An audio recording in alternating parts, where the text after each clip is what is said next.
Welcome, dear students. I am Professor Rajkumar. Today we are here for presenting the Section B solution of important paper, class first year, botany. In my next coming video, Sections B solution part 2 will be uploaded. Students, now we are here discussing the short question Section B. और जैसे भी आपको पता है कि जो examination के अंदर जब सेक्शन बी हम स्टार्ट करते हैं तो फर्स्ट ऑफ ऑल हम देखते हैं कि एक लिखा होता है नोट। तो attempt any 9 questions out of 14 questions here. 14 questions होंगे और हमें सिर्फ जो अटेम्प्ट करने हैं वो 9 क्वेश्चन करने हैं और each question carries 2 marks here. तो स्टूडेंट्स मैंने ये जो आपकी जो आज की जो वीडियो है इसी के अंदर हमने 7 क्वेश्चन के सॉल्यूशन हमने अपलोडेड में यहाँ पे प्रेजेंट कर रहा हूँ आपके सामने। और बाकी जो रिमेनिंग 7 है वो नेक्स्ट वीडियो पार्ट 2 के अंदर मैं अपलोड करूंगा। अब सबसे पहले अगर आप देखें तो सबसे पहले जो क्वेश्चन आता है कि आपके पास आता है कि what do you know about haplontic life cycle here. देखिए हेप्लॉन्टिक लाइफ साइकिल के बारे में आपसे पूछते हैं कि सिर्फ 2 मार्क्स का क्वेश्चन है ये, ठीक है। तो 2 और 3 लाइंस के अंदर आपको कंप्लीट करना है। अगर आप चेक करें तो ये वी नो वेरी वेल था, ये चैप्टर जिस जिस चैप्टर के साथ वो कंसर्न है, चैप्टर 7 हम जिसको कहते हैं। चैप्टर 7 के अंदर हेप्लॉन्टिक लाइफ साइकिल जब बात करते हैं तो हेप्लॉन्टिक लाइफ साइकिल है क्या चीज। Haplontic life cycle is a type of life cycle found in certain organisms here such as a some algae, अगर आप चेक करें फंजाई देखें यहाँ, और कुछ प्रोटिस्ट को अगर हम चेक करते हैं तो it's characterized by dominance of a single haploid phase in the life cycle here.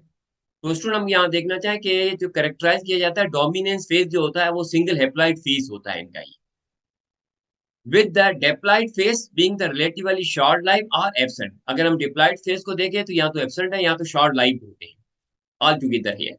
The haploid phase typically undergoes growth development and reproduction here. अगर हम हेप्लॉइड फेज की जब बात करते हैं तो टिपिकली अंडरगोज होते हैं ग्रोथ में, डेवलपमेंट और रिप्रोडक्शन हियर। तो आपके जो हेप्लॉन्टिक लाइफ साइकिल है तो concern with the haploidic phase here. इन्हीं के बारे में स्टूडेंट अगर हम चेक करना चाहें तो ये एक मैंने डायग्राम आपके सामने दी हुई है, हेप्लॉन्टिक लाइफ साइकिल और ये डेप्लॉन्टिक लाइफ साइकिल है। अगर आप इनको चेक करें तो now we are here the अगर आप चेक करें तो gametophytes as in haploid conditions और that's involve in the gametogenesis to produce the gametes to form the zygote by the process of syngamy and zygotes that involve in the meiosis here. अगर आप देखें तो आपका जो zygote है वो meiosis के अंदर इन्वॉल्व हो जाते हैं और उससे वो किसकी तैयारी करते हैं, स्पोर्स की तैयारी करते हैं ये।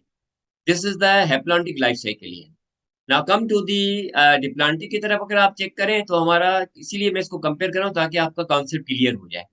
अगर हम इन्हीं को चेक करना चाहें तो यहाँ पे भी अगर आप चेक करें तो गैमेटोजेनेसिस प्रोसेस है by the division of meiosis to form the gametes, और गैमेट्स एंडगेमी करते हैं और जाइगोट की तैयारी करते हैं। तो यहाँ पे हम देखें तो that zygote develop into the sporophyte in diploid condition. और यहाँ पे अगर आप चेक करना चाहें तो ये हेप्लॉइड कंडीशन में आपके सामने आते हैं, जिसको हम कहते हैं हेप्लॉन्टिक और डिप्लॉन्टिक लाइफ साइकिल ही। क्वेश्चन नंबर 2 अगर स्टूडेंट हम चेक करना चाहें तो what is a fruiting body and describe briefly in its 3 types in fungi. ये भी चैप्टर 7 के साथ कंसर्न है ये। चैप्टर 7 के अंदर हम देखते हैं कि फ्रूटिंग बॉडी कहते किसको है। फ्रूटिंग बॉडी अगर हम चेक करें तो fruiting body refers to reproductive structures. Fruiting body fungi की क्या है, एक रिप्रोडक्टिव स्ट्रक्चर्स है that produce and disperse the spores in fungi. Fungi के अंदर हम देखना चेक करना चाहें तो ये प्रोड्यूस करते हैं और डिस्पर्स करते हैं स्पोर्स को। It is also known as the sporocarp, हम इनको स्पोरोकार्प भी कहते हैं। There are 3 types of the fruiting bodies which are, अगर हम चेक करें तो in the response of the shape आपके पास ये तीन तरह की ये नजर आते हैं। वैसे तो ये 4 किस्म की हैं लेकिन आपके कोर्स के अंदर 3 दिए गए हैं, जिसको हम कहते हैं क्लिस्टोथीसियम, जिसको हम कहते हैं क्लोज शेप कहते हैं। पेरिथीसियम है जिसको हम कहते हैं फ्लावर शेप कहते हैं। एपोथीसियम है जिसको हम कहते हैं बाउल शेप कहते हैं। अगर आप चेक करना चाहें स्टूडेंट तो ये आपके सामने हमने सेक्सुअल फ्रूटिंग बॉडीज यहाँ पे कीप ऑन की हुई है। अगर आप चेक करें तो ये आपके सामने, आप चेक करें तो ये क्लेस्टोथीसियम है, पेरिथीसियम आपके सामने है और ये एपोथीसियम है। ये सारी अगर हम चेक करें तो ये स्पोरोकार्प आप यहाँ चेक करें जिसको हम कहते हैं फ्रूटिंग बॉडीज कहते हैं। आपके इसी फ्रूटिंग बॉडी के बाद क्वेश्चन नंबर 3 की तरफ चलते हैं तो what do you mean by microbial mats and stromatolites here. ये चैप्टर आपके 6 के साथ कंसर्न है। देखिए स्टूडेंट जब हम बात करते हैं कि microbial mats are the thick moist and sticky. Microbial mats किसको कहते हैं, ये थिक होते हैं, मॉइस्ट होते हैं, स्टिकी होते हैं। Due to the secretion of extra cellular matrix from the prokaryotes. ये आपके जो प्रोक्राइट्स हैं वो एक्स्ट्रा सेलुलर मैट्रिक्स को सीक्रेट करते हैं, और इनकी वजह से एक स्ट्रक्चर बनती है जिसको हम कहते हैं माइक्रोबियल मैट्स कहते हैं। और ये माइक्रोबियल मैट जो आपकी थिक होती है, मॉइस्ट होती है और स्टिकी होती है। लेकिन यही माइक्रोबियल मैट्स जब आपकी ये ड्राइड हो जाती है, कि microbial mats when dried become a stromatolite है, जब ये ड्राइड हो जाती है तो एक स्ट्रोमाटोलाइट बन जाती है, जिसको हम कहते हैं as a secondary structure represent the earliest fossilized record of life on earth here. तो ये सेकेंडरी जो स्ट्रक्चर बनती है ये रिप्रेजेंट करते हैं earliest fossilized record of the life on earth here. Student अगर हम इनको चेक करना चाहें तो ये आपके सामने जब हम बात करते हैं तो ये स्ट्रोमाटोलाइट है। आप यहाँ चेक कर रहे हैं, ये दीज आर द, ये स्ट्रक्चर आप यहाँ चेक कर रहे हैं, ये स्ट्रोमाटोलाइट इनको हम कहते हैं। और स्ट्रोमाटोलाइट कहाँ से बनती है? माइक्रोबियल मेट से बनती है। माइक्रोबियल मेट जब आपकी ड्राइड हो जाती है तो हम उसको कहते हैं स्ट्रोमाटोलाइट कहते हैं। माइक्रोबियल मेट्स कहाँ से बनती है? आपके प्रोक्राइट्स बनाते हैं। आपके प्रोक्राइट्स एक मैट्रिक्स सीक्रेशन रिलीज करते हैं जो स्टिकी होता है। और अगर हम उनको चेक करना चाहें, थिक हमें नजर आता है, स्टिकी हमें नजर आता है, और हम इसको देखते हैं मॉइस्ट कंडीशन में नजर आता है, तो उसको हम कहते हैं स्ट्रोमेटो सॉरी माइक्रोबियल मेट्स कहते हैं। क्वेश्चन नंबर हम 4 की तरफ चलते हैं, जिसकी हम बात करते हैं। Now we are in the question number 4, describe the archaebacter classification based on living habitats. ये चैप्टर 6 के साथ कंसर्न है ये। तो archaea we know very well are domain single cell micro organisms here are classified based on their living habitats. देखिए हमने जानदारों को तकसीम किया हुआ है, माइक्रो ऑर्गेनिज्म को तकसीम किया हुआ है, आर्कियो को तकसीम किया हुआ है on the basis of the living habitats here. These microorganisms thrive in wide range of environment, including extreme conditions that are inhospitable to most other life forms. Here are the main categories of archaeobacterial classification based on the living habitats. अगर आप check करें तो thermophiles.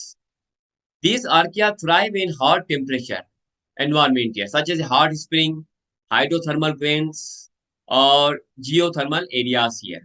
Number 2 पे देखें तो हम यहाँ check करते हैं psychrophiles here. Psychrophile archaea live in the extremely cold environment here, जिसको हम कहते हैं पोलर रीजन्स या डीप ओशियन वाटर्स को हम चेक करें तो ये। नंबर 3 पे चेक करें तो acidophiles. Acidophiles archaea are adapted to highly acidic conditions here, such as the acid mines, drain sites, or sulfuric hot springs here. Number 4 पे हम चेक करें स्टूडेंट पे हेलोफाइल्स है। हेलोफाइल्स आर क्या है? Inhabit highly saline environment like the salt lakes, salt pans and salt deposits here. Number 4 पे check करते हैं तो methanogenesis. Methanogenesis are the group of the archaea that produce the methane as a byproduct of their metabolic process here. तो student हमने इसी question के अंदर हम चेक किया, जानदार को हमने क्लासिफाई किया हुआ है और वो based on the living habitats here. Question number 5, differentiate between the conjugation in fungi and bacteria here. We know very well students, ये जो conjugation जो process है, हमने फंजाई के अंदर भी इसकी स्टडी किया और बैक्टीरिया के अंदर भी हमने स्टडी की है यहाँ पे। और ये चैप्टर 6 और चैप्टर 7 के साथ ताल्लुक रखते हैं ये। तो हम यहाँ चेक करते हैं कि जो conjugation फंजाई में होती है तो कैसे होती है और आपके बैक्टीरिया में कैसे होती है, हम इसको डिफरेंशिएट करेंगे। नंबर 1 पे अगर हम फंजाई में चेक करें तो conjugation refer to fusion of the two compatible hyphae. Fungi में टू कॉम्पिटेबल हाइफी की फ्यूजन होती है। लेकिन इसी तरह से हम जब हम बैक्टीरिया की तरफ चले जाते हैं तो conjugation involve the transfer of the genetic materials here. Plasmids part of the bacterial chromosomes between the two bacterial cell through the sex pili है। सेक्स पाइली के थ्रू हम यहाँ क्या चेक करते हैं कि ट्रांसफरेंस हम चेक करते हैं, जेनेटिक मटेरियल की हम चेक करते हैं, और वो सेक्स पाइली इनकी इन्वॉल्व होती हैं और उसमें बैक्टीरियल सेल इन्वॉल्व होते हैं ये। नंबर 2 पे देखें जो nuclei from one hyphae are transfer to other through this hyphae. आपके ये जो दो हाइफी है जब आप आपस में कंजुगेट करते हैं तो एक हाइफी के न्यूक्लियाई वो दूसरी हाइफी के न्यूक्लियाई की तरफ वो ट्रांसफर हो जाते हैं। लेकिन जब हम बैक्टीरिया की तरफ चेक करते हैं तो यहाँ पे हम क्या देखते हैं, genetic material then transfer from the donor to the recipient through this bridge. इस ब्रिज के थ्रू हम क्या देखते हैं कि ये जो जेनेटिक मटेरियल है वो डोनर से रिसिपेंट की तरफ वो ट्रांसपोर्ट होते हैं। नंबर 3 पे हम चेक करें तो आपकी इसी फंजाई के अंदर transfer of genetic material occur in the form of haploid nuclei. आपका जो जेनेटिक मटेरियल है फंजाई के अंदर वो उसकी अगर हम ट्रांसफरेंस हम देखते हैं तो वो हेप्लॉइड न्यूक्लियाई की फॉर्म में होते हैं और जब हम चेक करते हैं आपके बैक्टीरिया को, तो transfer of genetic material in the form of plasmid, plasmid की फॉर्म में जाते हैं, या parts of the bacterial chromosome, यहाँ क्रोमोसोम का कोई पार्ट होता है, इसको हम यहाँ चेक करते हैं। तो ये, और स्टूडेंट जब हम चलते हैं नंबर 4 की तरफ, आपके कॉन्जुगेशन इन फंजाई की तरफ, तो conjugation in fungi primarily observed in filamentous fungi such as ascomycetes and basidiomycetes here. और जब हम बैक्टीरिया की तरफ देखते हैं, तो conjugation is a widely observed phenomena in bacteria occurring in various species across the different bacterial hyphae here. तो ये स्टूडेंट हमने बात की कि आपके जो कॉन्जुगेशन होती है बैक्टीरिया और फंजाई में कैसी होती है, हमको हाउ टू डिफरेंशिएट। तो याद रखना है कि जब भी कोई डिफरेंशिएट आता है 2 नंबर का हो, तो आपको 4 पॉइंट्स लाजमी लिखनी है। क्योंकि जब आपकी असेसमेंट की जाती है, तो यहाँ पे जो कोई भी डिफरेंशिएट होता है, तो डिफरेंशिएट के अंदर आपके पास जो ये जो 4 पॉइंट्स हम लिखते हैं, तो ईच पॉइंट कैरी दी हाफ नंबर है, 0.5 नंबर होती है। तो जाहिर है जब आप 4 पॉइंट लिखेंगे तो you will get the complete 2 marks here. अगर आप 3 लिखेंगे तो you will get the 1.5 marks here. तो इस बात को गौर किया करें बेटा यहाँ पे। और फिर हम चलते हैं क्वेश्चन नंबर 6 की तरफ। क्वेश्चन नंबर 6 में हम देखते हैं कि why mitochondria and chloroplast are said to be semi autonomic bodies. देखिए स्टूडेंट, यहाँ पे आपके जो सेल्स होते हैं, स्पेशली जो यूकैरियोटिक सेल्स हैं, जिनके अंदर हम चेक करें तो माइटोकॉन्ड्रिया क्लोरोप्लास्ट मौजूद है, ये हम इनको सेमी ऑटोनोमिक बॉडी क्यों कहते हैं? देखिए सेमी ऑटोनोमिक बॉडी उनको हम कहते हैं कि वो बॉडीज जो अपने डीएनए की खुद तैयारी करें और अपनी कॉपी की खुद तैयारी करें। तो देखें हम इसको अगर हम क्लियरली अगर हम चलना चाहें, तो हम देखते हैं कि mitochondria and chloroplast have their own DNA. इनका अपना डीएनए होता है। जैसे हम चेक करते हैं, हम जनरली कहते हैं कि nucleus DNA that is found in the nucleus है, लेकिन ऐसे भी नहीं है। क्योंकि बाकी जो अदर ऑर्गेनेली हैं, अगर हम यूकैरियोटिक की बात करते हैं, तो उनके अंदर भी डीएनए होता है, लेकिन स्पेशली वो जो 2 ऑर्गेनेली हैं जिसको हम कहते हैं माइटोकॉन्ड्रिया क्लोरोप्लास्ट है। All kinds of RNA and ribosomes to synthesize its own enzymes. इनके अंदर जो राइबोसोम्स होते हैं या आरएनए होते हैं, ये जो अपने एंजाइम खुद बनाते हैं बाय द मेटाबॉलिक फंक्शन ही है।